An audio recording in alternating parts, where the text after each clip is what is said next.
Two greatest threats facing humanity, according to the United Nations, are climate change and emerging infectious disease, particularly pandemic influenza. The current focus of pandemic discussions and debate understandably centers on what we in the public health community refer to as secondary prevention, mediating the impact of the next pandemic. An intervention analogous to mammography. Mammograms don't prevent cancer, but if caught early enough, for example, we may be able to decrease morbidity and mortality, and the same with pandemic planning. But what of primary prevention, the possibility of preventing the emergence of pandemic viruses in the first place? Like cancer, the root cause is likely multifactorial, difficult to tease out, but a question worth exploring nonetheless, and the question I'd like to address here today. Let's go back a few years. 1981. Here in the United States, Ronald Reagan takes the oath. MTV starts broadcasting Indiana Jones and Pac-Man mania. It's all the rage. In June, the CDC released a tiny bulletin. 5 men in Los Angeles, it seems, were dying with a strange cluster of symptoms. From humble beginnings, AIDS has since killed 25 million people. Now, the spread, certainly, of the AIDS virus has been facilitated by promiscuity, blood banking, IV drug use, but where did this virus come from in the first place? And of course, AIDS is not our only new disease. There's SARS, Ebola, mad cow, bird flu, but from where do emerging diseases emerge? Well, let's go back a bit further, much further. Human beings have been on this earth for millions of years, yet throughout most of human evolution, there were no epidemic diseases. No one ever got the measles because measles didn't exist. No one got smallpox, no one got the flu, not even the common cold, until about here, 10,000 years ago. Medical anthropologists have identified 3 major periods of disease since the beginning of human evolution, and the first started just 10,000 years ago with the domestication of animals. When we brought animals into the barnyard, they brought their diseases with them. When we domesticated cows and sheep, for example, we also domesticated their rinderpest virus, which turned into human measles, now thought of as a relatively benign disease. Over the last 150 years, measles has killed 200 million people. And in a sense, all those deaths can ultimately be traced back just a few hundred generations to the taming of the first cattle. Smallpox likely came from camel pox. We domesticated pigs and got whooping cough. We domesticated chickens, and we got typhoid fever and typhoid Mary. And domesticated ducks and got influenza. Before the domestication of ducks, likely no one ever got the flu. Leprosy likely came from water buffalo, and the common cold from horses. How often did wild horses have the opportunity to sneeze into humanity's collective face until they were broken and bridled? Until then, the common cold was presumably only common to them. In his Pulitzer Prize-winning book, Guns, Germs, and Steel, Professor Diamond tried to explain why the diseases of the landing Europeans wiped out up to 95% of the Native Americans and not the other way around. Why didn't Native American plagues kill the Europeans? Well, because there were no plagues. In his chapter, Lethal Gift of Livestock, he explains how before the Europeans arrived, we had buffalo, but no domesticated buffalo, so no measles.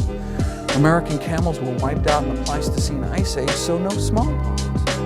No pigs, so no pertussis, no chickens, so no typhoid. So while people were dying by the millions of killer scourges in Europe and Asia, none were dying with diseases in the so-called New World because there were essentially farm animals to domesticate. There wasn't this spillover of animal disease.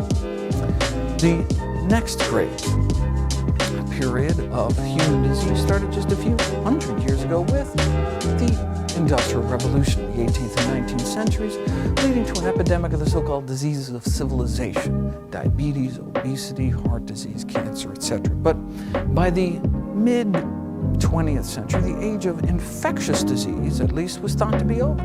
We had penicillin. We conquered polio, eradicated smallpox. In fact, in 1968, the U.S. Surgeon General declared the war against infectious disease has been won. In 1975, the dean of Yale School of Medicine pronounced that there were no new diseases to be discovered, except maybe lung cancer. But even Nobel laureates were seduced into the heady optimism of the time. One famous virologist wrote in a 1962 textbook, to write about infectious disease is almost to write about something that's passed into history. The most likely forecast about the future of infectious disease, he wrote, that it will be very dull. But then something changed. After decades of declining infectious disease mortality in the United States, the trend has reversed in recent decades. This is a graph from the CDC of infectious disease mortality over time over the last 50 years or so, and as you can see, it starts declining, declining, declining, declining.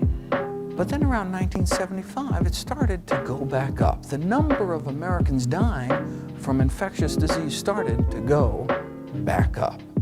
Starting around 1975, new diseases started to emerge and reemerge at a rate unheard of in the annals of medicine. More than 30 new diseases in 30 years, mostly newly discovered viruses.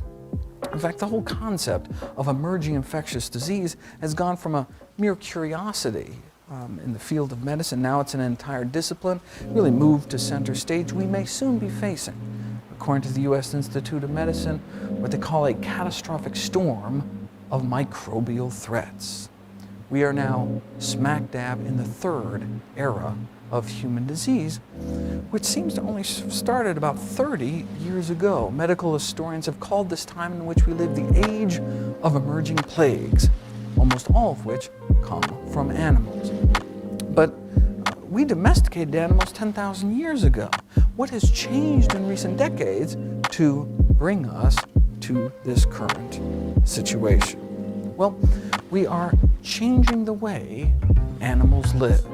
Take Connecticut, for example, where in 1975 Lyme disease was first recognized, since spread across all 50 states, affecting an estimated 100,000 Americans since its emergence.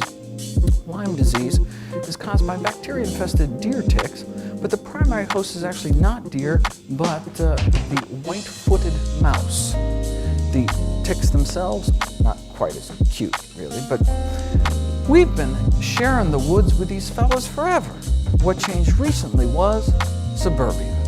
The black-legged ticks live on the white-footed mouse, kept at bay by woodland predators, but then developers came in and chopped up America's woodlands into subdivisions, scaring away the foxes and bobcats, and now we have more mice, more ticks, and more disease. We are changing the way animals live. Going back a little farther, with the big cattle-producing nations fighting during the Second World War, what Argentina did took advantage of the situation by dramatically expanding its beef industry at the expense of its rainforest. There we discovered the deadly Hunan virus, or rather it discovered us, and the so-called hamburgerization of the rainforest exposed hemorrhagic fever viruses all across the continent subsequently. Turning to the other side of the world, cutting into Africa's rainforest exposed a number of other hemorrhagic fever viruses, including Lassa virus, Rift Valley fever, and of course, Ebola. Now, inroads into Africa's rainforest were logging roads cut by transnational timber corporations hacking deep into the rainforest, dragging along a hungry migrant workforce which survived on bushmeat, wild animals killed for food. Now, this includes upwards of 26 different species of primates, including a number of endangered great ape species, gorillas, chimpanzees, who are shot, butchered, smoked, and sold as food. Now, by cannibalizing our fellow primates, we may be exposing ourselves to viruses particularly fine-tuned to our own primate physiology. In fact, recent outbreaks of Ebola, for example, have been traced to the exposure to the bodies of infected great apes hunted for food. Now, Ebola is one of our deadliest infections, but not efficiently spread compared to a virus like HIV. The leading theory as to the emergence of the AIDS virus is direct exposure to animal blood and secretions as a result of hunting, butchering, and the consumption of contaminated bushmeat. Experts believe the most likely scenario is that HIV arose from humans sawing their way into the jungle, butchering chimpanzees for their flesh along the way. Now, in many countries in Africa, the prevalence of HIV exceeds 25% of the adult population, leaving millions of orphan children in its wake. Someone butchered a chimp a few decades ago, and now 25 million people are dead. But wildlife has been hunted for thousands of years, yes, but never before like this. With the demand for wildlife meat outstripping local supplies, what countries have done is set up these intensive captive production farms, cramming wild animals in these cramp-filled cages and then smuggling them around the world. This intensive commercial bushmeat trade actually started in the live markets of Asia, particularly the Guangdong province, southern province surrounding Hong Kong, from which the current bird flu threat arose. The civet cat, popular commodity in these Chinese animal markets, in addition to being raised for their flesh, they also produce the most expensive coffee in the world. So-called fox dung coffee is produced by feeding coffee beans to captive civets and then, you guessed it, recovering the partially digested beans from their feces. A musk-like substance of buttery consistency secreted by the anal glands is said to give this coffee its distinctive flavor. One might say this unique drink is good to the last dropping. This animal was blamed for the SARS epidemic. Quoting from the medical journal Lancet, a culinary choice in South China. A culinary choice in South China led to a fatal infection in Hong Kong, subsequently 8,000 cases of SARS, nearly 1,000 deaths, 30 countries, 6 continents. Maybe they should have just stuck to Starbucks. These live animal markets took a class of viruses which in human medicine we had only known for causing the common cold, and seemed to turn them into a killer SARS, which then spread around the world. Viruses can escape rainforests and animals live or dead as pets or as meat. In 2003, the exotic pet trade brought monkeypox from the jungles of West Africa to Wisconsin. Bird smuggling may have actually been what brought West Nile virus to the Western Hemisphere. Here it hits New York in '99, since spread across the country, hundreds of human deaths, thousands of cases, all perhaps because of a single imported pet bird. So we are changing the way animals live, contributing to the emergence of these new diseases. But there's one way we have changed our relationship with animals that really outshadows all the rest. In response to this torrent of emerging and re-emerging infectious diseases, the world's 3 leading authorities got together for a joint consultation. The World Health Organization, the Food and Agriculture Organization in the United Nations, and the World Organization for Animal Health, the world's leading veterinary authority, got together to uncover the key underlying causes of this age of emerging plagues. They came up with four main themes of risk factors for the emergence and spread of these new diseases. Yes, they talked about the exotic pet trade, they talked about bushmeat, but number 1 on their list was this increasing demand for animal protein the world over. Yes, we domesticated animals 10,000 years ago, but never before like this, especially pigs and poultry. Chickens used to peck around the barnyard, but now chickens raised for meat are typically warehoused in sheds containing tens of thousands of birds. About half of the egg-laying hens on this planet are now confined in what are called battery cages. These small barren wire enclosures extending down long rows in windowless sheds can be up to 1 million birds on a single farm. About half of the pigs on the planet are now, again, crowded into these intensive confinement operations. You know, old McDonald's farm has since been replaced by the new McDonald's farm. These intensive systems represent the most profound alteration of the human-animal relationship in 10,000 years. And no surprise, they are breeding grounds for disease. A few snapshots. China, 2005, the largest pork-producing nation, suffers an unprecedented outbreak of an emerging pig pathogen, strep suis, causing meningitis and deafness in people handling infected pork products. Hundreds of people infected, the deadliest strain on record. Why? Well, according to the World Health Organization, indeed it seems to be these intensive confinement conditions. The USDA elaborates, all strep suis starts out harmless as natural gut flora, but then the immunosuppressive effect of stress due to overcrowding, inadequate ventilation causes the bug to go invasive, causing infections of the brain, blood, lungs, heart, and death. Starts out harmless, turns deadly. That's what these kind of conditions seem to be able to do. This is not, arguably, how animals were meant to live. Pig factories in Malaysia birthed the Nipah virus, one of the deadliest of human infections, a contagious respiratory ailment killing 40% of those it infects, causing relapse and brain infections, propelling it onto the official U.S. list of bioterrorism agents. And again, according to one of the leaders of the field, it seems to be the way in which we now raise these animals. So the three eras of human disease can be characterized perhaps as first the diseases of domestication, then the diseases of industrialization, and finally of land use and agricultural intensification. We took natural herbivores like cows and sheep, turned them into carnivores and cannibals by feeding them slaughterhouse waste, blood, and manure, and then we took downed animals too sick to even walk, fed them to people, and now we have mad cow disease. We feed antibiotics to farm animals by the truckload. This is the total amount of antimicrobials used for all of human medicine every year. Now contrast that with the amount we feed to farm animals just to promote growth or prevent disease in such a stressful, unhygienic environment. Millions of pounds a year. And now we have these multi-drug resistant bacteria, and we as physicians are running out of good antibiotic options.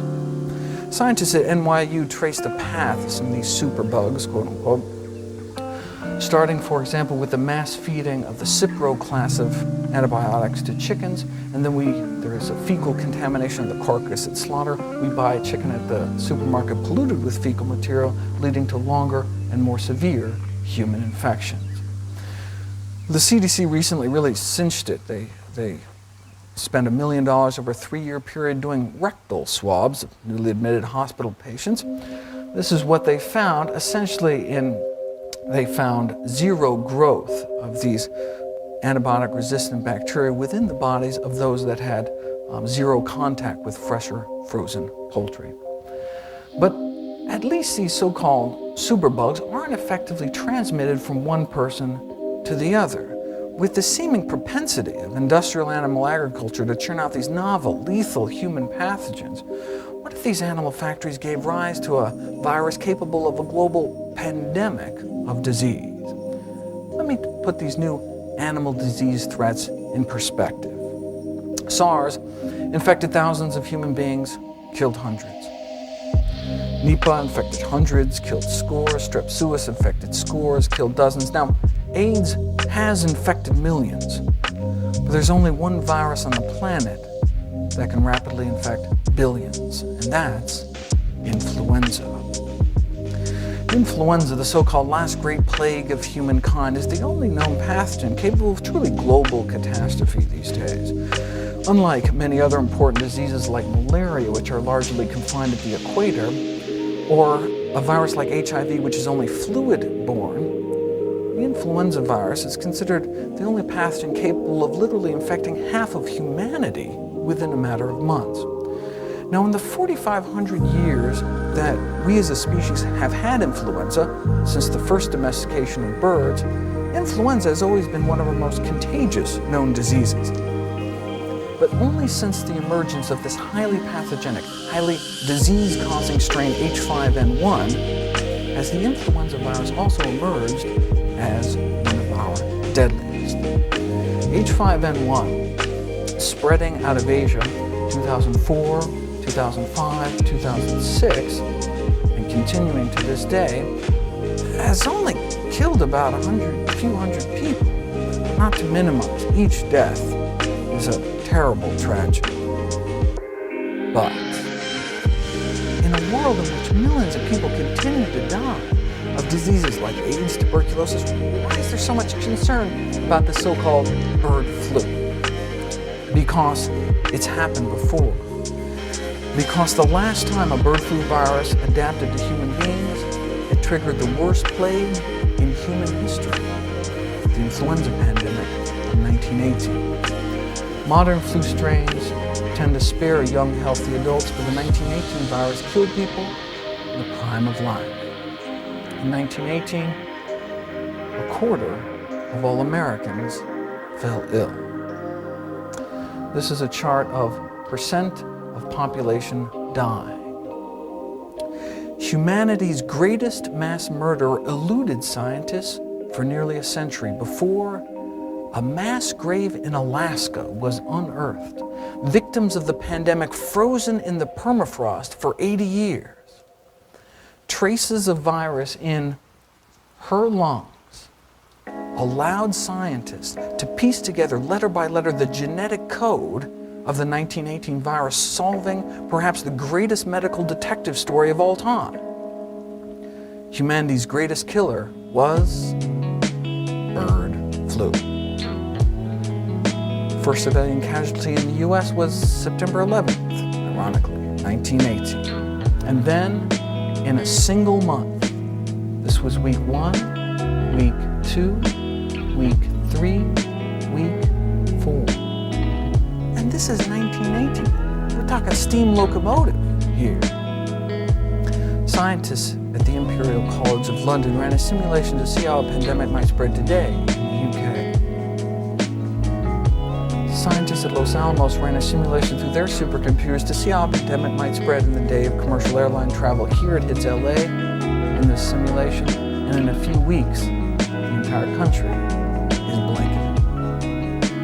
In 1918, between 50 and 100 million people lost their lives. A similar virus today could kill many, many more. What started out for millions as muscle aches and a fever ended days or even hours later, with many people bleeding from their eyes, from their nostrils, from their ears, into their lungs.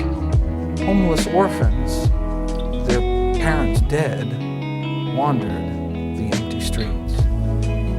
One agonized official in the stricken East sent an urgent warning West, quote, "Hunt up your woodworkers and set them making coffins, then take your street laborers and set them to digging graves." This is a clipping from the New York Times at the time. Victims of plague everywhere, great pyres of bodies consumed by the flames. Many victims strangled in their own bloody fluids. Their corpses, tinged blue from suffocation, were said to have been stacked like cordwood outside of morgues as cities ran out of coffins. So they dug mass graves. That bird flu originating virus killed more people in 25 weeks than AIDS has killed in 25 years. No war, no plague, no famine has ever killed so many people in so short a time as the 1918 pandemic. Yet, in 1918, the mortality rate of this disease was less than 5%. This estimate here, potentially tens of millions of people dead in the next pandemic, is based on that same 2 to 3% mortality rate, what the CDC is now calling a Category 5 pandemic. Around 2% mortality, around 2 million Americans dying, so that's 2%. Currently, H5N1 is officially killing over half of its human victims. Don't even seem to get a coin toss as to whether or not one lives through this disease. Dr. Robert Webster, the world's leading authority on bird flu. If we go back to 1918, 2.5% of people died. How many people are dying with bird flu? 50%. We've never seen such an event since the time of the plagues. Up to 60 million Americans come down with the flu every year. What if it suddenly turned deadly? That's what keeps everyone up at night. The possibility, however slight, that a virus like H5N1 could trigger a human pandemic. That'd be like combining one of the most contagious known diseases, influenza, with one of the deadliest, like crossing a disease like Ebola with the common cold. Where did this virus come from? Well, the current dialogue surrounding avian influenza speaks of a potential H5N1 pandemic as if it were a natural disaster, hurricane, earthquake, over which we couldn't possibly have control. The reality, though, is that the next pandemic may be more of an unnatural disaster of our own making. In poultry, bird flu has gone from an exceedingly rare disease to one which now pops up every year. The number of outbreaks of highly pathogenic avian influenza in the first few years of this century have already exceeded the total number of outbreaks recorded for the entire 20th century. You'll note that these are 5-year intervals. Well, in just the first 5 months of 2006, we were already up to here, with outbreaks continuing to this day. If one looks at the number of birds involved, the escalation is even more dramatic. At this scale, not even a blip until the 1980s. Bird flu seems to be undergoing evolution in fast forward. As one leading flu expert told Science, we've gone from a few snowflakes to an avalanche. And the increase in chicken outbreaks has gone hand in hand with increased transmission to humans. A little over 10 years ago, essentially no known people, not a single person known to get sick directly from bird flu. But since H5N1 arose in 1997, 4 other chicken flu viruses have affected people from Hong Kong to New York City. We can add another pink ring for the 4 cases in England and Wales last year. In the Netherlands outbreak, there's evidence from a government investigation of 1,000 people infected, with symptomatic poultry workers passing the virus on to a whopping 59% of household family members. Human-to-human transmission at a rate of seasonal flu. So 10 years ago, or a dozen years ago, essentially no one was getting infected with bird flu, and now there's been over 1,000 cases in continents around the world. Now, in the Netherlands outbreak, 30 million chickens died, but only one person, one of the attending veterinarians, tragically died. So the Netherlands virus was good at spreading, but not at killing. H5N1 is kind of the opposite, right? H5N1 isn't even good at spreading from birds to people. Look, it's been around 10 years, over 10 years. Only a handful of people, a few hundred people have become infected. And currently, certainly not good at spreading from person to person. But the human lethality of this strain is ferocious, 10 times deadlier than the worst flu virus on record, that which triggered the pandemic of 1918. So what the Netherlands outbreak shows us is that this virus can evolve to go directly human to human.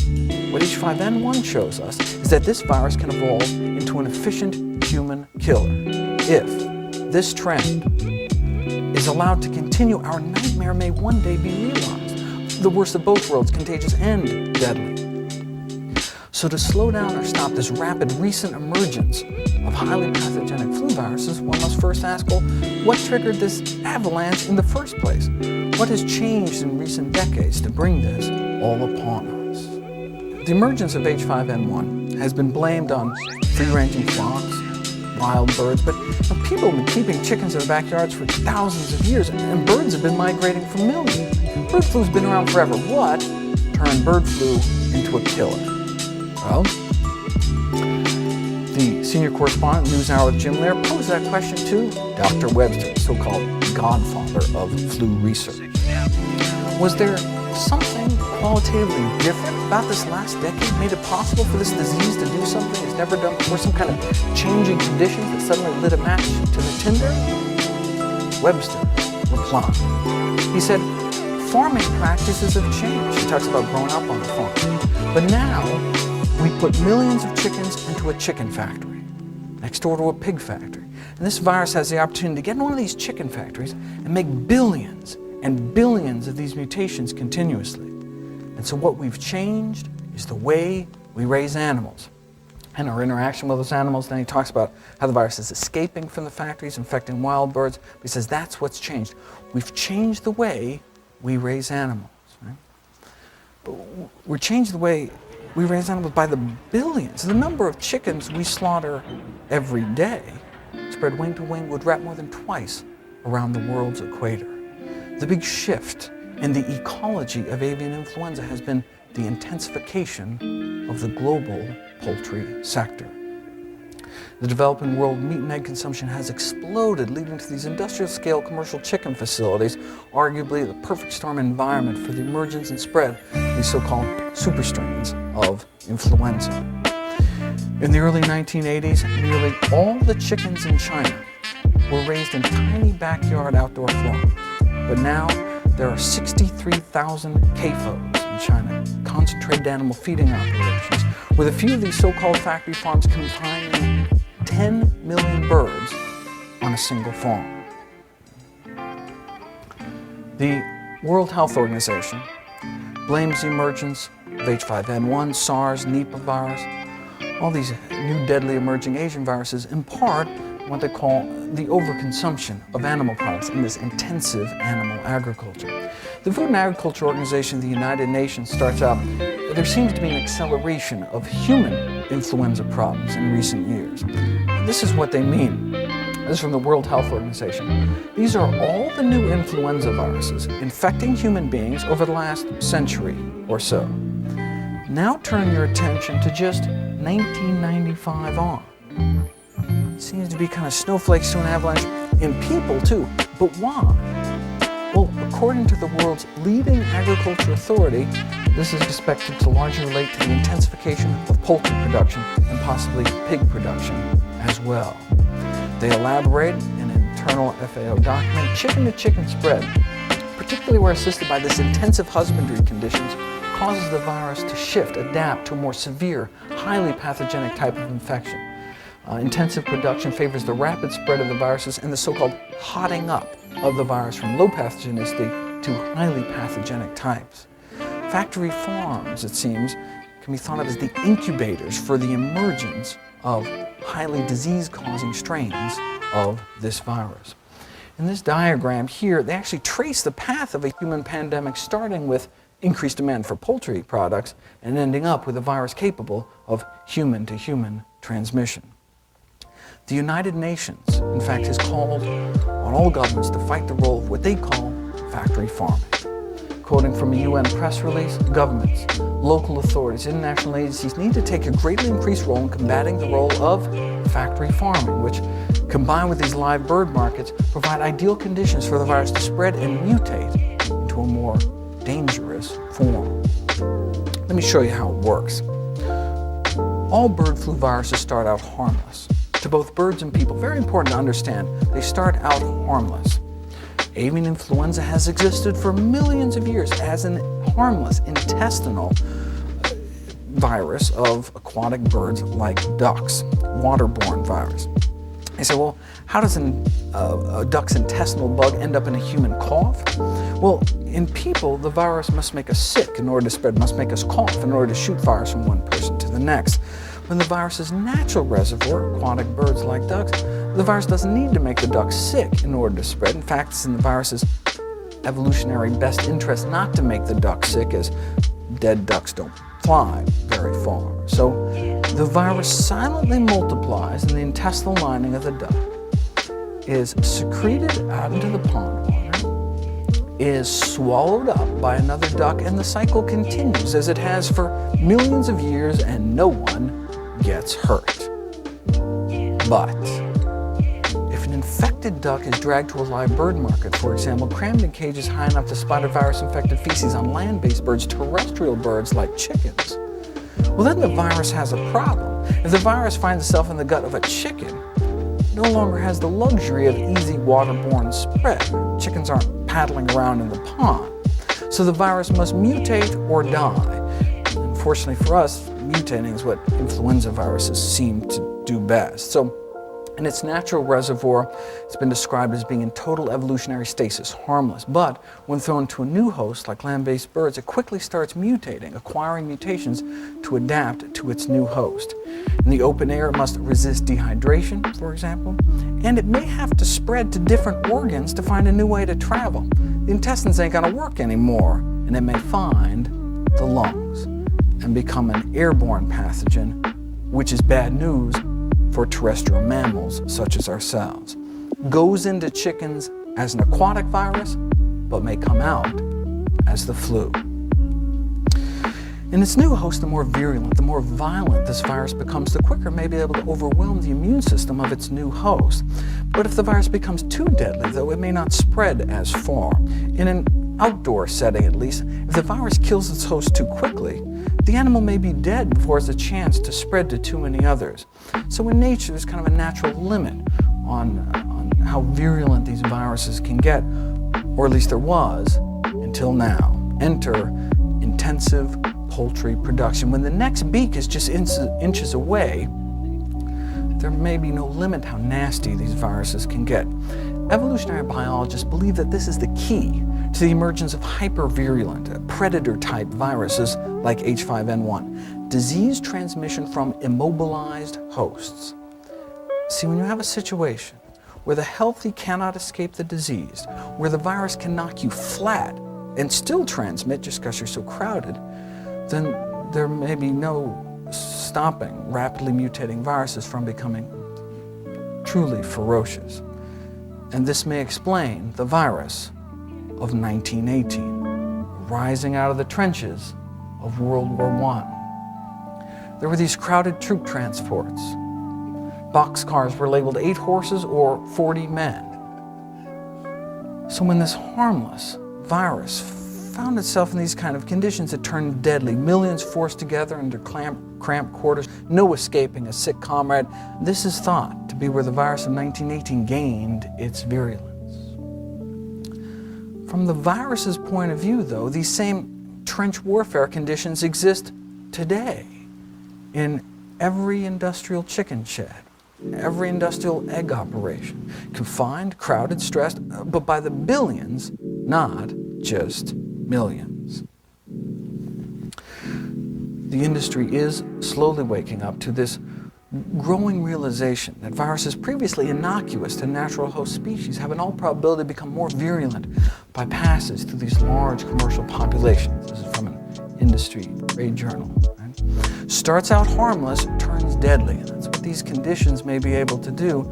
This is not, arguably, how animals were meant to live. So, how does the poultry industry feel about the possibility that its own animal factories may produce a virus capable of killing millions of people around the world? Well, the executive editor of Poultry Magazine wrote an editorial on just that topic. She wrote, "The prospect of a virulent flu to which we have absolutely no resistance is frightening. However, to me, the threat is much greater to the poultry industry. I'm not as worried about the U.S. human population dying from bird flu as I am that there will be no chicken to eat."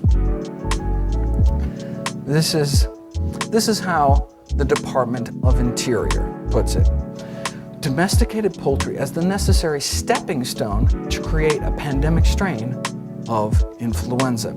Now, we used to think pigs were an important link in this chain, so this, probably not a good idea. H5N1 found a way, it seems, not only to kill people directly, but seems to have gone full circle, reinfecting its natural host, migratory aquatic species who could potentially fly this factory farm virus to continents around the world. Now, unfortunately for us, through some quirk of evolution, the respiratory tract of a chicken seems to bear striking resemblance to our own primate respiratory tract on a molecular level, on a virus receptor level. So as the virus gets better at infecting and killing chickens, the virus may be getting better at infecting and killing us.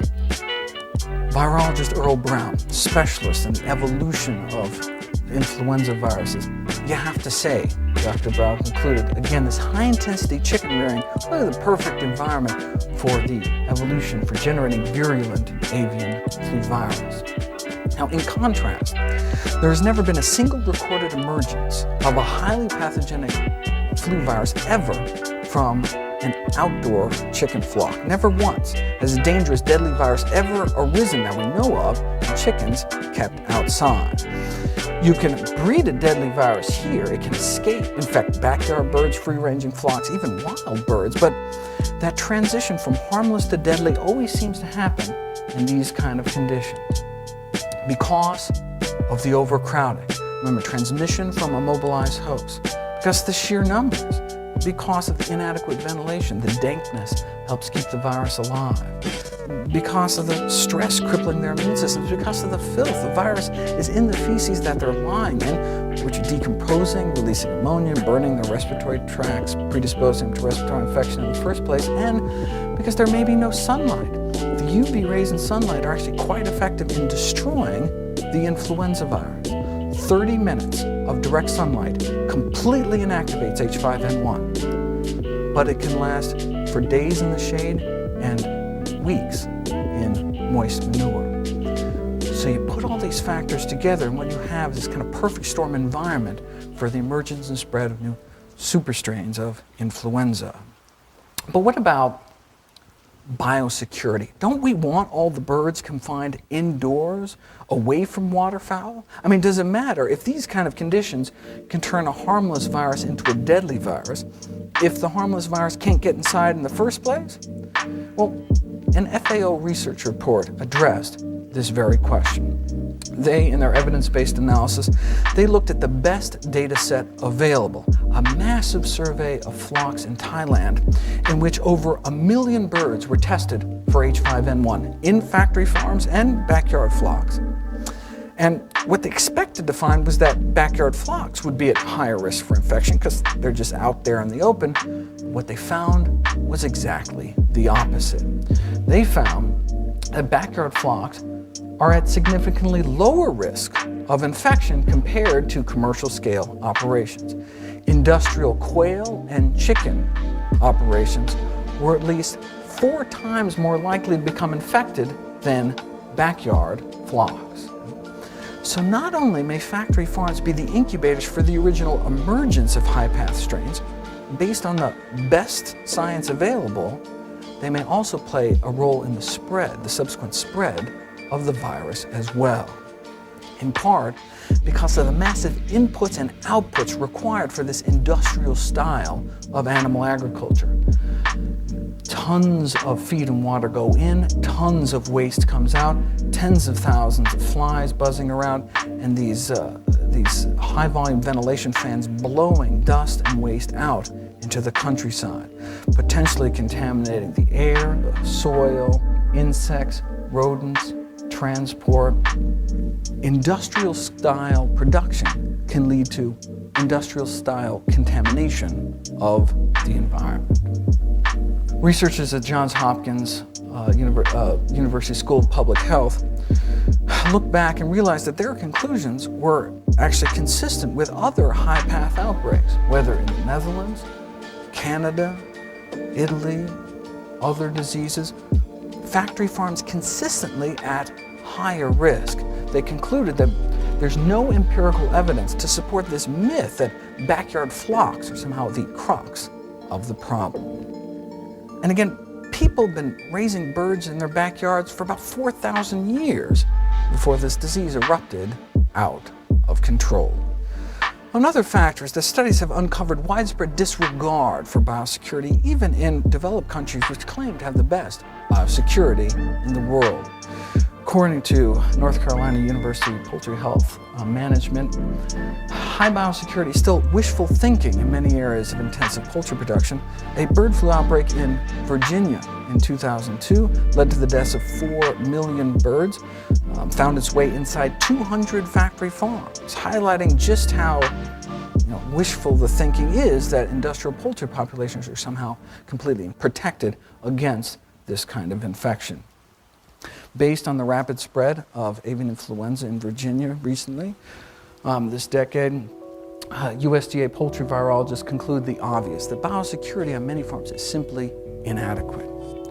Investigators from the University of Maryland surveyed chicken facilities throughout the Delaware, Maryland, Virginia Peninsula, perhaps the most concentrated density of chickens in the world, and concluded that U.S. chicken flocks constantly at risk for infection triggered by these poor biosecurity practices. Even if the industry had perfect compliance with these guidelines, even if everyone going in and out stepped in antiseptic foot baths, scrubbed their boots, washed their hands, even with perfect compliance, it likely would not be enough. We now know that H5N1 can be carried by flies. You cannot keep flies out of a poultry shed. See, H5N1 is a biosafety level 3+ pathogen. That means in a laboratory setting, this virus must only be handled in unique high containment buildings, specially engineered with airlocks, double door access, shower in, shower out, all floors, walls, ceilings sealed, waterproof, all electric outlets, phone cords cocked, collared, sealed to prevent any air leaks. All surfaces decontaminated daily, all solid waste incinerated. That's how you're supposed to handle this virus. That's biosecurity. In contrast to this, the global industrial poultry industry seems to be breeding viruses like H5N1 at essentially biosafety level 0. So the poultry industry may not only be playing with fire, with no way to put it out, they may be fanning the flames, and firewalls to contain this virus do not yet exist. Unfortunately, leading USDA poultry virologist told an international gathering of bird flu scientists, unfortunately, this level of biosecurity just doesn't exist in the United States, and doubts really it exists anywhere in the world. And according to emeritus poultry professor, author of Handbook on Livestock Diseases, standards of biosecurity may actually be in decline in an attempt for the industry to cut costs.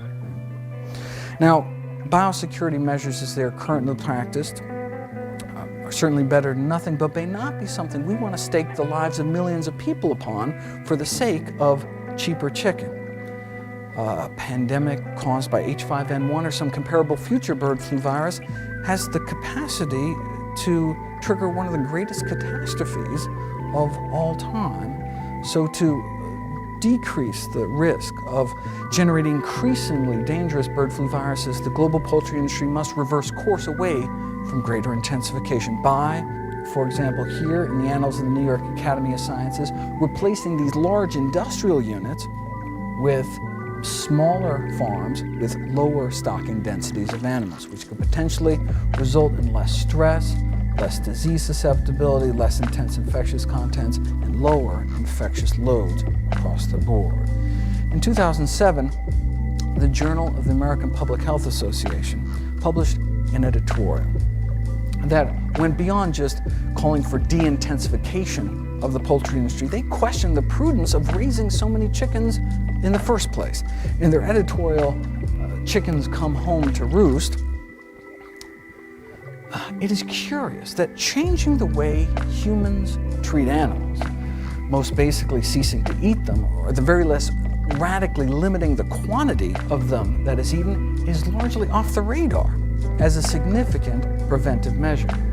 Such a change, if sufficiently adopted or enforced, however, even at this late stage, could still reduce the likelihood of the much feared influenza pandemic. It would even more likely prevent unknown future diseases that, in the absence of the change, may result from farming animals intensively and killing them for food. Yet, humanity does not even seem to consider this option.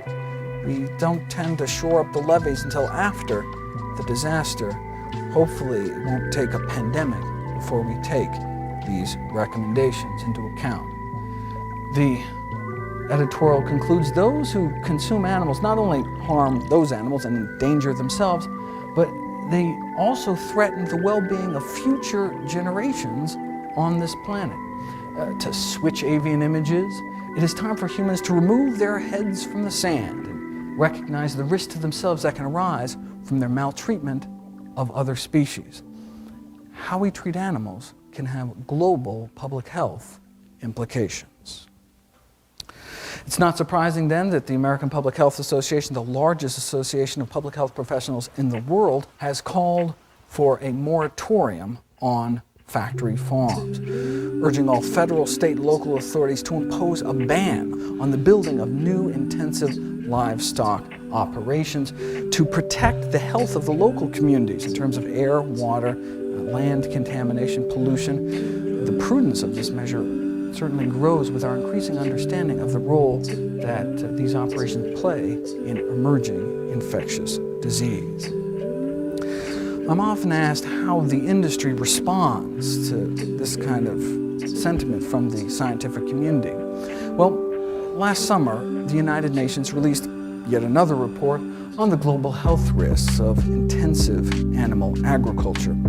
Let me show you how U.S. agribusiness responded to this report. Feedstuffs is America's leading agribusiness publication, and an editorial responded this way to the FAO research report. FAO claims to use scientists to generate its reports, but I wonder if those scientists don't resemble a bearded guy living in a cave in Pakistan who wants the U.S. on its knees. All too typical of the kind of you're with us or against us industry attitude, unfortunately. Now, this is an extreme example. There are those within industry who can take a step back and look at the longer-term view.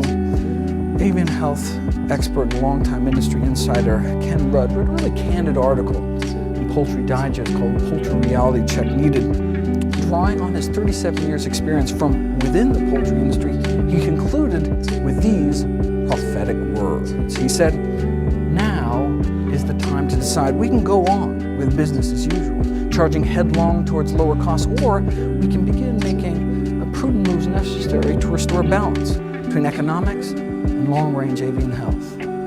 We can pay now, or we can pay later, but it should be known, and it must be said, one way or another, we will pay." So cutting down our consumption of chickens and fighting the role of factory farming, as the United Nations has called for, may indeed prevent the emergence of future viruses, but H5N1 has already been hatched, already spread and mutated into a more dangerous form, and now that it is endemic in poultry populations across 2 continents, eradication is unlikely. And Dr. Michael Osterholm is the director of the U.S. Center for Infectious Disease Research Policy, associate director within the Department of Homeland Security. He tried to describe what an H5N1 pandemic could look like in one of the U.S. leading public policy journals called Foreign Affairs. He asked policymakers to consider the devastation of the 2004 tsunami in South Asia. He said, duplicate the tsunami in every major urban center and rural community around the planet simultaneously, add in the paralyzing fear and panic of contagion, and we begin to get some sense of the potential of pandemic influenza. That's what he thinks it could be like. A tsunami in every city, every town, everywhere, people drowning in their own bodily fluids. Or we could imagine Katrina. Imagine every city, New Orleans, around the world at the same time. All perhaps because people insisted on eating cheaper chicken. The next pandemic may be more of an unnatural disaster of our own making. A pandemic of even moderate impact may result in the single biggest human disaster ever, far greater than AIDS, 9/11, all the wars of the 20th century, and the tsunami combined. Has the potential to redirect world history as the Black Death redirected European history in the 14th century. Hopefully, the direction world history will take is away from raising birds by the billions under intensive confinement, so as to potentially lower our risk of us ever being in this precarious place ever again. My intention today was just to focus on primary prevention, getting to the root cause. But with the unprecedented spread of this truly unprecedented virus, it is important that everyone be prepared for the next influenza pandemic. So let me just throw out some resources. The CDC has set up an excellent pandemic preparedness website, pandemicflu.gov. If you click across here, you will find pandemic preparedness checklists for businesses, schools, communities, faith-based groups, all the way down to individual and family preparation, which really focuses on getting everyone right now to stockpile weeks of essential supplies to shelter in place during a pandemic, isolating ourselves and our families in our homes until the danger passes. The U.S. Department of Homeland Security is now using as a key planning assumption that the U.S. population may be directed to remain in their homes under self-quarantine for up to 90 days per wave of the pandemic to support social distancing. Kind of like a snow emergency where you're just told to stay inside, don't go out unless it's an emergency. But instead of lasting a day or two, lasts weeks or even months. Everyone ready to stay in their homes for 3 months? If we have to go out to the corner store during a pandemic to buy toilet paper or something, we may be bringing back to our family more than just groceries. This is an important topic. I wrote I have 6 chapters on preparing for and surviving the next pandemic in my book on the subject. All the proceeds I receive from the sale of the book go to charity to address the problem, and the entire contents of the book is now available free. Full text online at birdflubook.org. The goal is to be prepared, not scared. This presentation, by design, given the time constraints, is an oversimplification of a serious public health issue. So I encourage people to go to the website, learn more about the topic. All the citations are hyperlink clickable, all 3,168 of them. This is a lay publication. For those interested in the technical science, the underlying evolutionary biological theory, allow me to refer you to an invited review that I wrote for the last issue of Critical Reviews in Microbiology. Anyone interested in a reprint copy, I'd be happy to send you one. You can just email me at mgreger@humanesociety.org. Let me end with a quote from the World Health Organization. The bottom line. The bottom line is that humans have to think about how they treat their animals, how they farm them, how they market them. Basically, the whole relationship between the animal kingdom and the human kingdom is coming under stress. In this age of emerging plagues, we now have billions of feathered and curly-tailed test tubes for viruses to incubate and mutate within, billions more spins at pandemic roulette. Along with human culpability, though, comes hope. If changes in human behavior can cause new plagues, well then changes in human behavior may prevent them in the future. Thank you.